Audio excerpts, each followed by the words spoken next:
You were on the panel on Saturday, I believe it was. Yes, it's quiz time. How do you feel about that?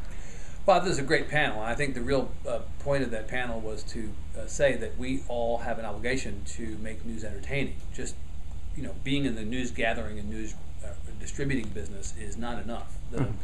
These days, there are lots of opportunities for people to consume media, to consume news media and other media across all kinds of platforms and devices and venues. And if you want to get people to come to your thing, or if you want to get them to pay attention to the thing that you bring to them, it's incumbent upon you to make it interesting. That doesn't mean you should belittle it or make less of it or light of it or make it unserious, but it does mean that it's not enough to simply produce journalism and put it out there and wait for people to come. You've got to figure out a way to get them engaged, and often by making it entertaining, you increase the chances of it being engaging. Mm-hmm. So it's kind of a fine line you got to walk between making it too gamey, I guess.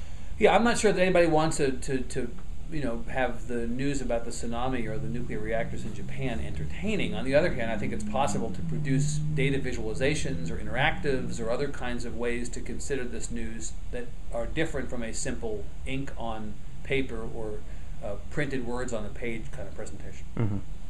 Mm-hmm. So I guess just one more question for you.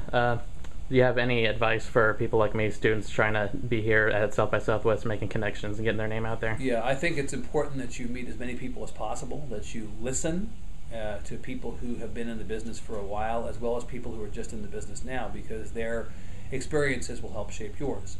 News entrepreneurship is the way that you hear people talk about the driving force behind the business these days. If you have an idea, the barriers to entry have been obliterated in terms of cost and in terms of technology. You can get very cheap technology, you can get very good quality technology, and you can, for all practical purposes, be no different than anybody else in the business publishing, somebody who's much more experienced than you or someone who is working for an institution.